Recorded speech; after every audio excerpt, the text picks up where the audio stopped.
Bismillahirrahmanirrahim. Assalamualaikum warahmatullahi wabarakatuh. Alhamdulillahilladzi hadana li hadza wa ma kunna linahtadiya laula an hadana rahimani wa rahimakumullah. Di kesempatan malam hari ini alhamdulillah kita bisa kembali lanjutkan pembahasan tentang fikih salat. Pembahasan terakhir berkaitan dengan masalah apa saja yang kemudian termasuk dalam wajib salat. Kepada yang sekalian dirahmati oleh Allah Subhanahu wa taala, poin terakhir yang termasuk dalam wajib salat itu adalah bacaan tasyahud awal dan juga duduk untuk tasyahud awal. Maka bacaan tasyahud awal itu at-tahiyatulillah was-shalawat wat-thayyibat dan seterusnya.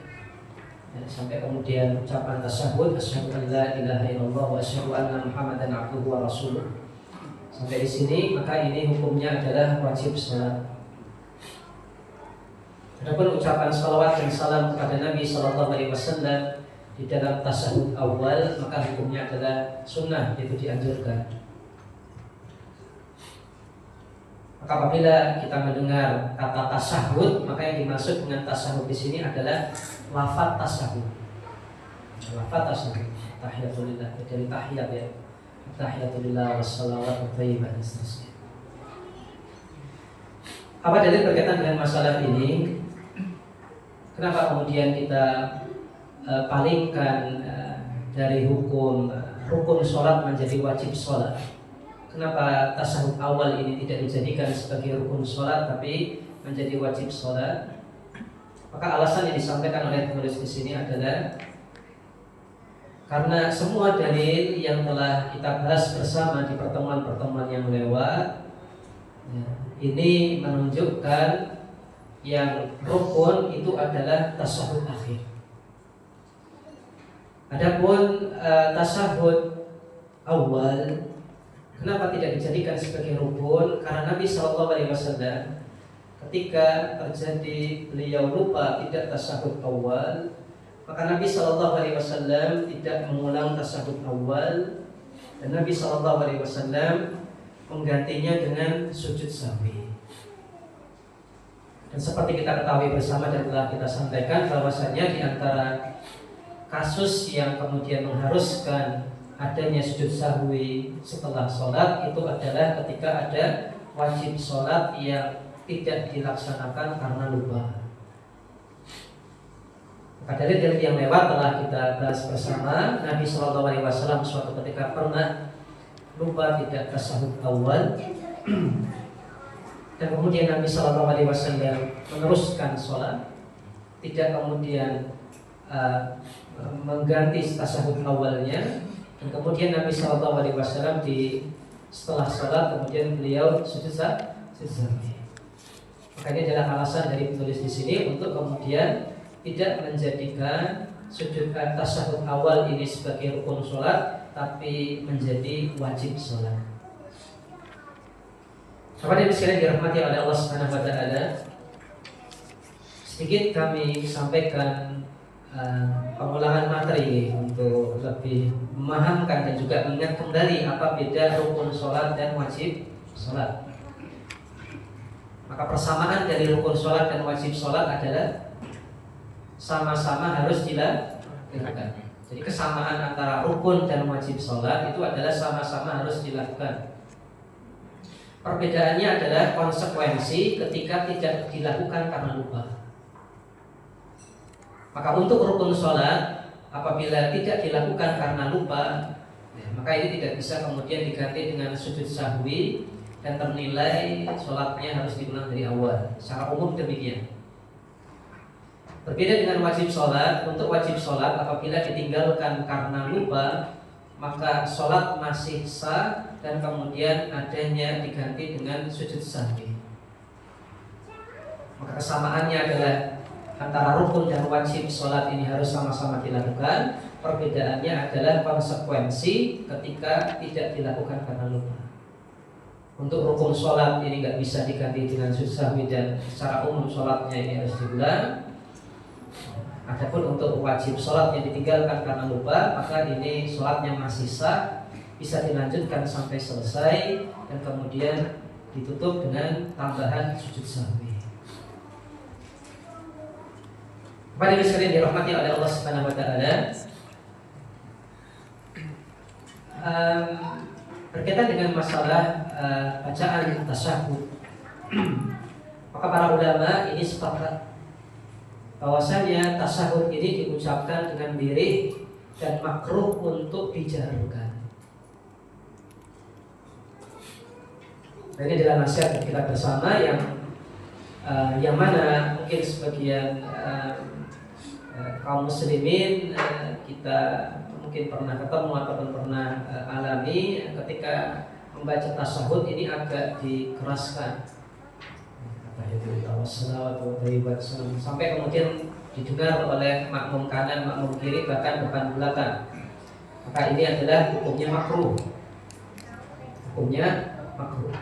Yang tepat berkaitan dengan masalah bacaan tasyahud ini para ulama sepakat hukumnya adalah disirkan, yaitu dibaca dengan diri.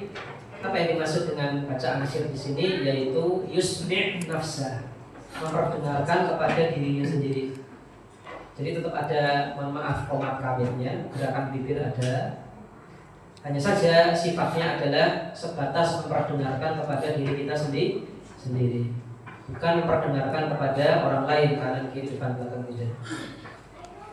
Makanya nasihat bagi kita bersama untuk kemudian jangan sampai menjadikan tasyahud ini menjadi jahar ataupun setengah jahar, karena ini hukumnya makruh sebagaimana yang dikatakan oleh penulis di sini.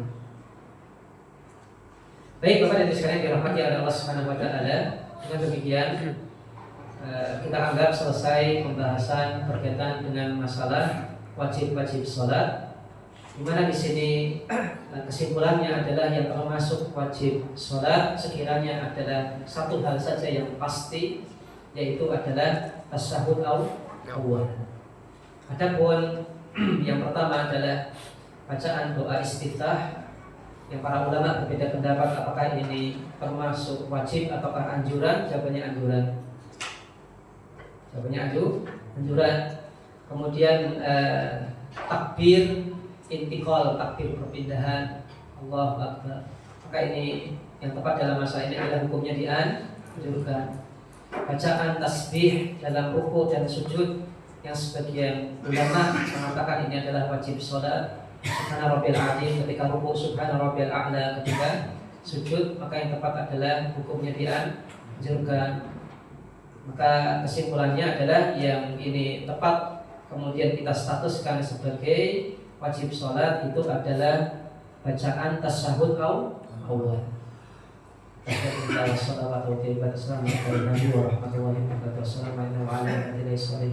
Asyhadu an la ilaha illallah wa asyhadu anna Muhammadan abduhu wa rasuluh, sampai di situ. Adapun ucapan sholawatnya di tasyahud awal, sebagaimana kami sampaikan hukumnya dianjurkan. Kepada yang sekalian dirahmati oleh Allah Subhanahu wa taala, sekarang kita beralih ke apa sajakah yang termasuk dalam sunnah-sunnah dalam sholat. Maka sunnah-sunnah dalam sholat ini terbagi menjadi dua.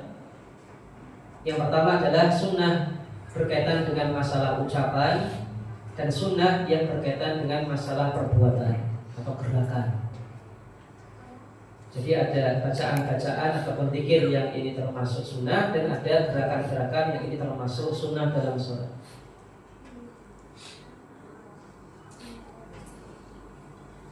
Maka yang pertama adalah kita bahas dulu sunnah-sunnah dalam sholat yang berkaitan dengan masalah zikir, bacaan, masalah bacaan ataupun ucapan.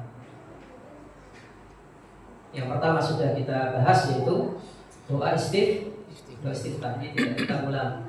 Yang pertama doa istiftah, membaca doa istiftah. Hukumnya sunnah muakkadah. Insyaallah taala yang kita dapat adalah sunnah muakkadah. Kemudian yang kedua yang akan kita bahas itu adalah al-qira'atu ba'dal Fatihah. Membaca surat ataupun potongan surat ataupun ayat setelah surat Al-Fatihah. Maka ini hukumnya adalah dianjurkan.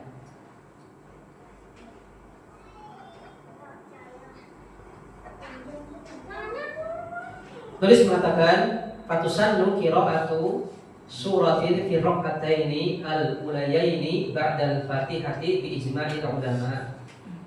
Dianjurkan untuk membaca surat di 2 rakaat yang pertama setelah membaca surat Al-Fatihah berdasarkan kesepakatan para ulama.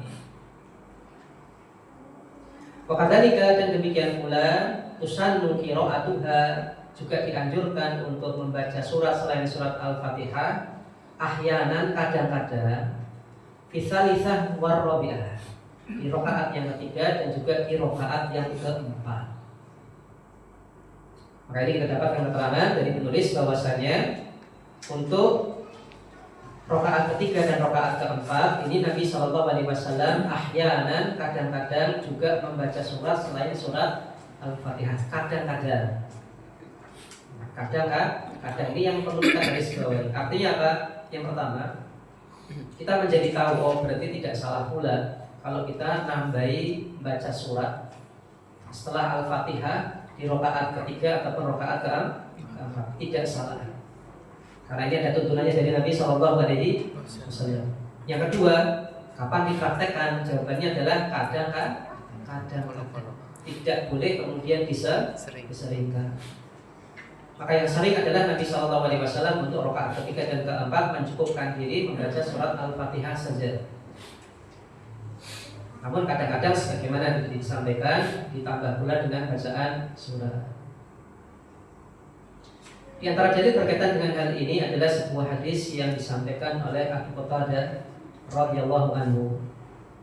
Beliau mengatakan, kana Nabi sallallahu alaihi wasallam yaqra'u fi rak'ataini ulayaini min adh-dhuhri wal 'ashri bi Fatihatil Kitabi wa suratin. Adalah kebiasaan Nabi sallallahu alaihi wasallam membaca di 2 rakaat yang pertama di salat zuhur dan asar. Beliau membaca surat Al-Fatihah, kemudian membaca pula surat yang lain selain surat Al-Fatihah. Wa yusmi'ana al-ayata ahyanan, dan kadang-kadang Nabi SAW memperdengarkan bacaan ayatnya kepada kami. Ini juga kita dapatkan keterangan tambahan faedah bahwasanya kadang-kadang Nabi SAW di sholat zuhur dan sholat asar ini menjaharkan bacaan. Tapi sekali lagi ahyanan, kadang-kadang. Artinya tidak boleh kemudian diseringkan. Karena pada asalnya untuk sholat zuhur dan asar itu adalah disirkan.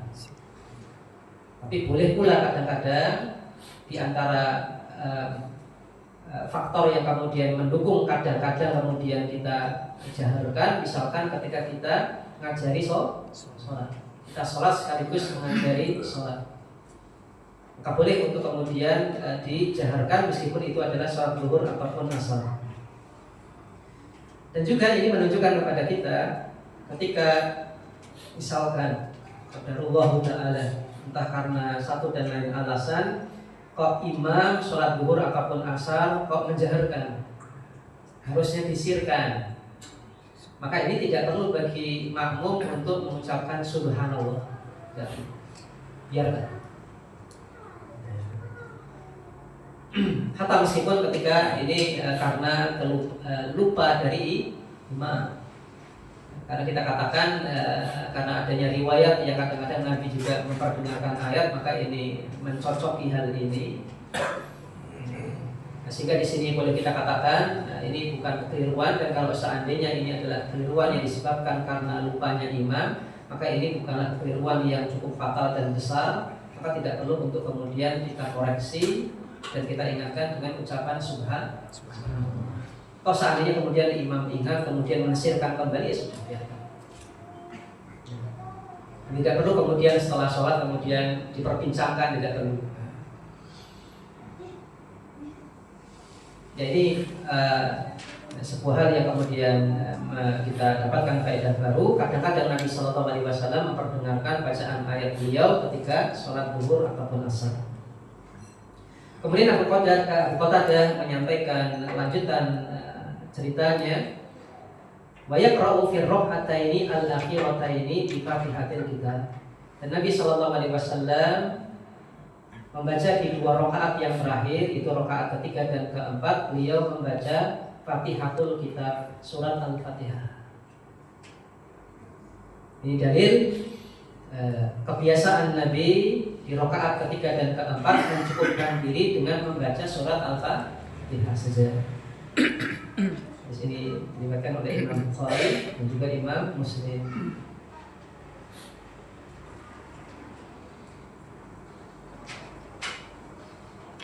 Adapun dalil Nabi Shallallahu Alaihi Wasallam kadang-kadang membaca surat selain surat Al-Fatihah di rakaat yang ketiga dan keempat adalah berdasarkan hadis dari Abu Sa'id Al-Khudri radhiyallahu anhu.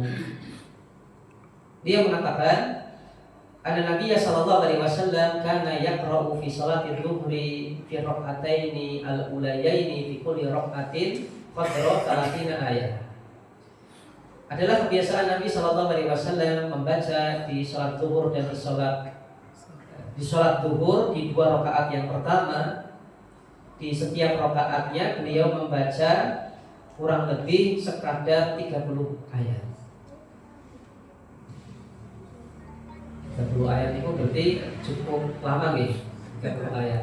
Di sholat zuhur itu cukup agak lama untuk rakaat pertama dan rakaat kedua. Ini juga kita dapatkan faedah ketika imam mengambil kebijakan untuk menerangkan hadis ini agak lama untuk rakaat pertama dan kedua di sholat zuhur, maka ini ada sunnahnya dari Nabi Shallallahu Alaihi Wasallam. Tapi nanti akan ada pembahasan tentang fikih sholat jamaah. Tetap disarankan bagi imam untuk melihat kondisi jamaah. Apabila kondisi jamaahnya kondusif, bisa kemudian dikondisikan, ya kita terapkan sunnah ini.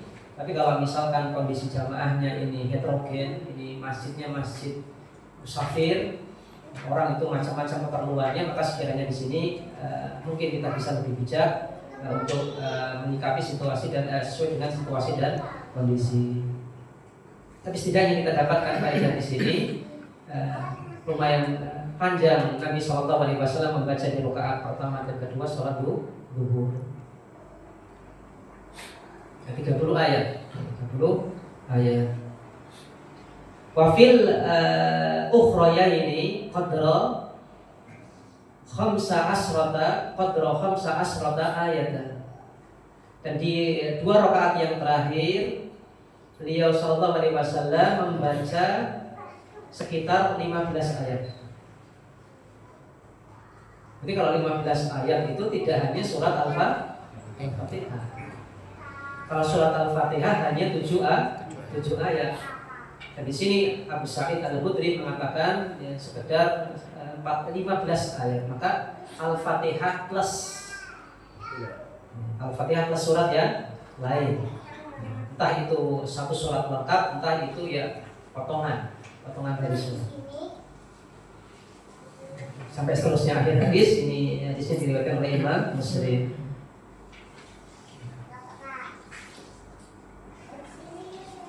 Wa yustafadu minal hadits as-sabiqi aidan, dan bisa diambil faedah dari hadis yang telah lalu juga, bahwasanya dianjurkan antakuna al-qiraah fil ulayaini aktsara minal qiraah fil ukhrayaini.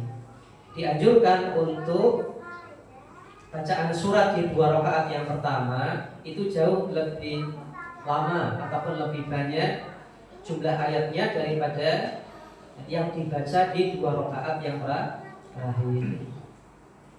Maka ada anjuran di sini untuk kemudian di rakaat pertama ini yang paling panjang, kemudian di rakaat kedua yang panjang tapi sekiranya tidak lebih panjang daripada rakaat yang pertama. Nanti kita pelajari lebih lanjut di fikih salat jamaah.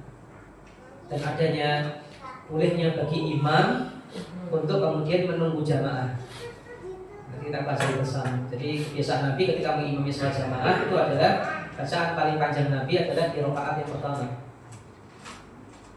Dan ketika ada makmum yang sekiranya ini terlambat, dia Shallallahu Alaihi Wasallam itu kemudian menunggu sambil sholat, menunggu. Boleh jadi dengan memperlama bacaan, boleh jadi kemudian dengan memperpanjang ruku, sehingga makmum yang masbuk yang mungkin untuk kemudian segera masuk masjid itu masih bisa mendapatkan ruku. Nanti akan ada pembahasannya sendiri. Tapi sekiranya di sini kebiasaan Nabi adalah memperpanjang bacaan di rakaat yang pertama, kemudian di rakaat yang kedua juga panjang, tapi kurang panjang daripada rakaat yang pertama. Adapun kemudian di rakaat yang ketiga dan keempat ini lebih pendek lagi. Itu sebagaimana kebiasaan Nabi, beliau mencukupkan hanya dengan surat Al-Fatihah dan kadang-kadang membaca surat yang lain. Maka kepada Ibu sekalian dirahmati oleh Allah Subhanahu wa taala, ini adalah sebuah hal yang kemudian menjadi teladan Nabi sallallahu alaihi wasallam, dan kita dengan mengetahui ini akan jauh lebih mencocoki Nabi sallallahu alaihi wasallam dalam tata cara sholat beliau. Jadi kita lebih bijak, lebih mencocoki. Meskipun sebenarnya kalau kemudian di rakaat pertama, kedua, ketiga, keempat hanya membaca surat Al-Fatihah saja, sholatnya sah tidak? Sholatnya sah. Sholatnya sah. Tapi tentunya di sini kita ingin mendapatkan hal yang lebih, karena ingin mencocoki Nabi Sallallahu Alaihi Wasallam, sehingga kita sholatnya setidaknya ya bisa mendekati sholatnya Nabi Sallallahu Alaihi Wasallam dalam tata caranya, sehingga tentunya kita sholat sebagaimana kesempurnaan sholatnya Nabi Sallallahu Alaihi Wasallam, tetap kemudian dengan membaca surat yang lain selain surat Al-Fatihah.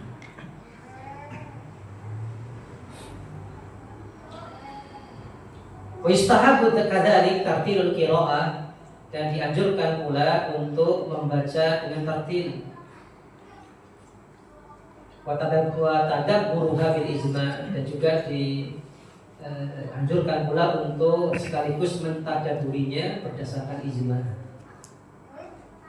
Wa yukrahu al-ifrat bil isra' fi qira'atin fil qira'ah bil ijma', dan juga dimakruhkan untuk terlalu cepat dalam membaca di dalam sholat, ini berdasarkan ijma'.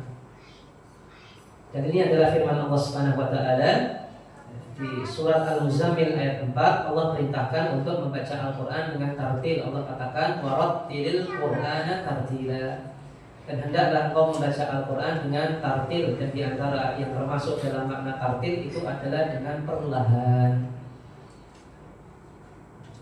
Yang dimaksud dengan perlahan di sini bukan kemudian pelan sekali, tidak, tapi ya proporsional. Apa yang dibaca itu jelas terdengar kata-katanya apa saja. Bismillahirrahmanirrahim, nah jelas. Ada bi, ada ismi, maka jalla Allah ar-Rahman ar-Rahim. Maka ini masih bisa terdengar dengan jelas apa yang kemudian dikatakan. Maka ini sekiranya meskipun agak cepat, maka ini masih tartil.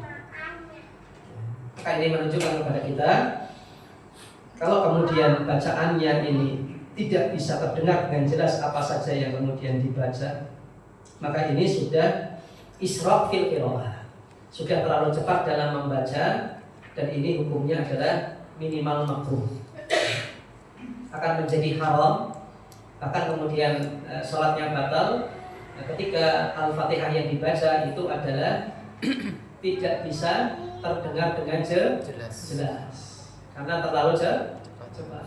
Bismillahirrahmanirrahim. Nah ini bukan makruh tapi membatalkan sholat. Jadi bahaya, maka capek yang dilakukan itu tidak bermanfaat dan berfaedah. Maka makruh hukum asalnya untuk ifrat fil isra', terlalu berlebihan dalam membaca dengan cepat di dalam sholat. Bapak dan Ibu sekalian dirahmati oleh Allah Subhanahu wa taala, Kami tambahkan di sini, begitu pula tidak tepat ketika seseorang membaca dengan terlalu lambat, sehingga ini pun mengakibatkan potongan kata per katanya agak bingung. Kemudian ini kita menentukan ini satu kata atau sudah bukan kata. Kami katakan terlalu lambat, misalkan bismillahir. Nah ini juga terlalu lambat. Maka terlalu cepat itu keliru, terlalu lambat juga ini tidak tepat. Maka yang dimaksud dengan warattilil Qur'ana tartila, pelannya di sini, membaca dengan tartilnya di sini adalah dengan pelan, tapi pelan yang proporsional juga, tidak terlalu pelan sekali. Dan juga jangan sampai kemudian dalam membaca Al-Quran, terutama dalam sholat, ini kita hanya berpatokan untuk menyesuaikan nada. Misalkan jenengan menyesuaikan nada Syekh Misari Rasyid yang dihafalkan nadanya, itu biasanya akan bermasalah nanti panjang pendek. Pendek bermasalah, kemudian nafas nggak kuat, akhirnya mad wajib jadi pendek. Ini pun nanti akan menimbulkan masalah tentunya. Maka dalam mewujudkan tartil untuk membaca di dalam sholat, ini yang kita perhatikan adalah hukum bacanya atau tajwidnya, bukan sekadar kemudian nadanya. Karena tidak setiap nada yang kemudian ini dihafalkan untuk membaca di dalam Al-Quran itu kemudian tepat untuk orang tersebut. Kalau kita nafasnya panjang, tidak masalah. Tapi kalau kita nafasnya pendek-pendek, jangan memaksakan diri untuk kemudian menyesuaikan nada-nada yang panjang. Oleh karena itulah apabila Bapak dan Ibu sekalian belajar tahsin, itu biasanya guru tahsin mengarahkan. Ini baiknya kalau pembelajar pemula itu mendengarkan qiraahnya Syekh Fulan. Meskipun kita sukanya misalkan atau Syekh Sa'ad Al-Ghamidi misalkan, atau Syekh Misari Rasyid misalkan, atau Syekh Sudais. Kalau Syekh Sudais relatif cepat. Nah, Syekh Sudais relatif cepat. Maka dipilihkan sekiranya qari yang ini tidak terlalu cepat dan juga tidak terlalu lambat, yang proporsional, sehingga kita bisa mendengar kalau ini makhrajul hurufnya kayak gini, kadar minimal bacaannya adalah kayak gini, ya, sehingga kita kemudian bisa menyesuaikan dan lebih baik belajar untuk memperbaiki bacaan Al-Quran kita. Meskipun ketika nanti sudah adaptasi dan paham, maka tidak masalah untuk kemudian mendengarkan dan mungkin berusaha untuk menirukan bacaan qori-qori yang sudah profesional.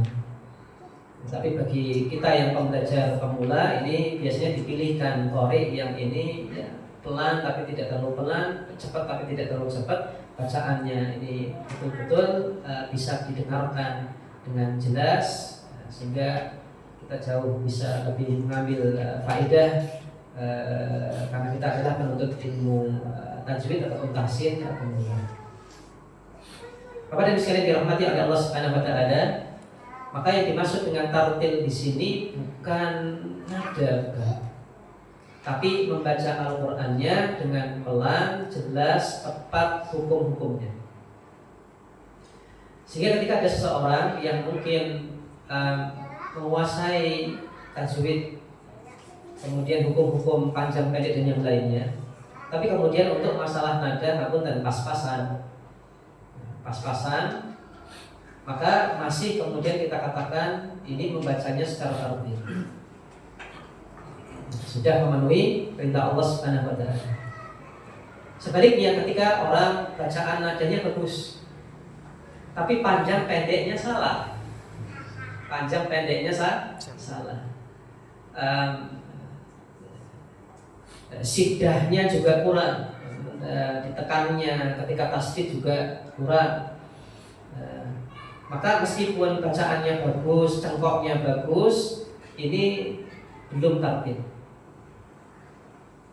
Saya pernah punya pengalaman dulu ketika awal-awal belajar tahsin kuliah,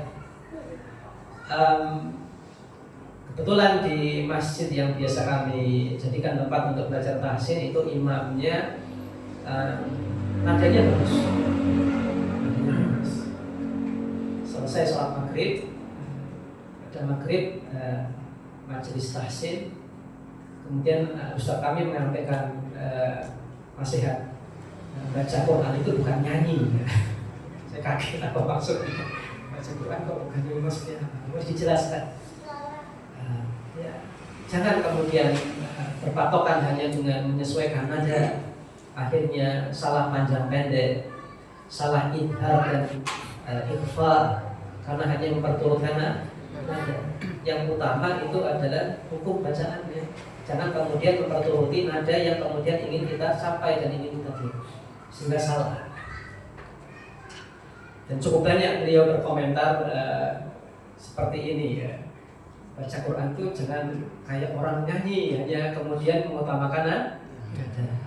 Ini di satu sisi ada anjuran dari Nabi SAW untuk tarannum bil Quran, untuk menadakan bacaan Al-Quran, namun tidak berlebihan. Namun di sisi yang lain perlu kita perhatikan, yang tarannum bil Quran ini adalah sekunder. Yang primer itu adalah tajwidnya, bacaannya itu adalah benar sesuai dengan hukum-hukum yang berlaku di dalam bacaan Al-Quran. Maka tidak masalah kita jadi imam, bacaan nadanya pas-pasan, tapi idharnya benar, ifahnya benar, idghamnya benar, ini mapnya juga benar semua. Pemotongan ayatnya benar, lanjut ayatnya benar, sehingga tidak mengubah makna, maka sudah tahu. Meskipun bacaannya mungkin pas-pasan. Sebagaimana juga cukup banyak masyayikh yang ahli fikih, mungkin ahli hadis itu tidak sedikit di antara beliau-beliau yang ini kalau dari sisi nada itu yang mungkin ya pas-pasan, tidak sebagus mungkin a'imah ataupun imam-imam yang sering mengimami di Masjidil Haram, Masjid Nabawi dan lain-lain. Tapi sudah tepat, hukum-hukumnya sudah tepat. Berhenti di sini ya berhenti di sini, lanjutnya bagaimana ya sudah tepat semuanya. Oleh karena itulah Bapak dan Ibu sekalian, kita tidak boleh untuk kemudian menilai baik jeleknya bacaan sekedar dari nada. Tapi yang kita nilai itu adalah tepat tidak ini makrojil hurufnya, tepat tidak pemenggalan waqafnya, tepat tidak melanjutkan di sini, mengubah makna atau tidak. Maka itulah yang kemudian dinilai dalam keterampilan membaca Al-Quran. Sebagaimana yang kemudian Allah Subhanahu wa taala katakan, wa rattilil Qur'ana tartila.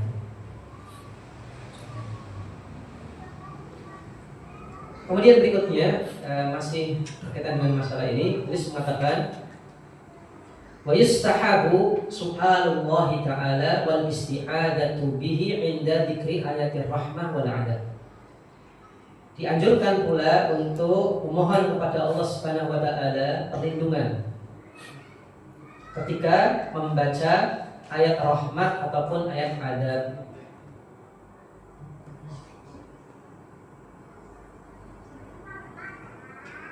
Kepada yang sekalian dirahmati oleh Allah Subhanahu wa taala, ini menunjukkan kepada kita ketika kita membaca Al-Qur'an sangat amat baik dan sangat amat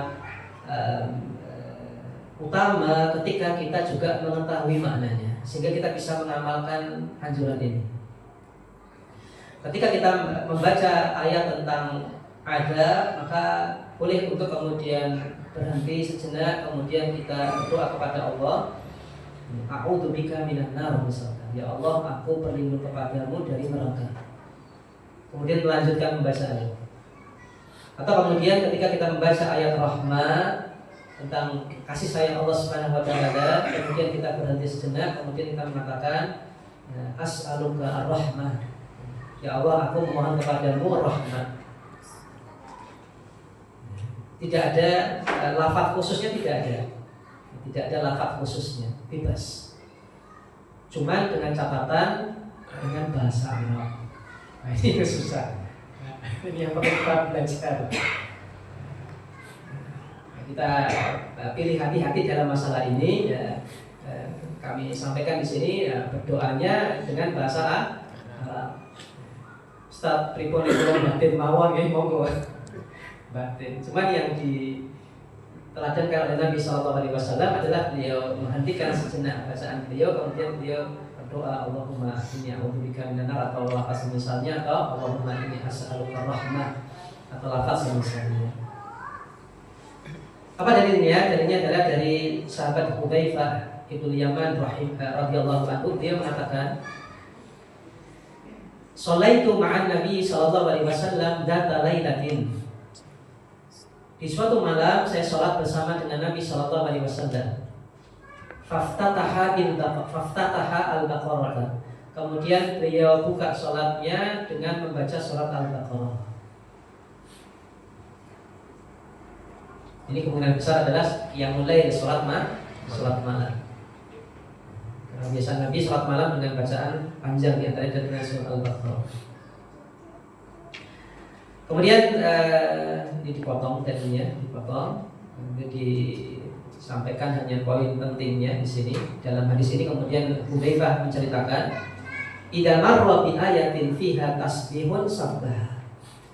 Ketika beliau sallallahu alaihi wasallam membaca ayat yang di situ ada tasbih, yang isinya adalah pensucian Allah Subhanahu terhadap Allah Subhanahu wa taala, maka sabbaha Nabi sallallahu alaihi wasallam berhenti sejenak, kemudian beliau pun mengucapkan tasbih. Di sini tidak kemudian disampaikan lafaz spesifiknya dari Nabi bagaimana, tidak. Artinya apa? Di sini kita bebas menggunakan lafaz apapun asalkan di situ intinya adalah mentasbihkan Allah, mensucikan Allah Subhanahu wa taala. Bisa dengan dia Subhanallahil azim ataupun yang lain. Wa idza marra bi su'alin sa'ala. Ketika beliau sallallahu alaihi wasallam membaca ayat yang berisi doa permintaan kepada Allah, sa'ala, maka Nabi sallallahu alaihi wasallam pun kemudian berdoa.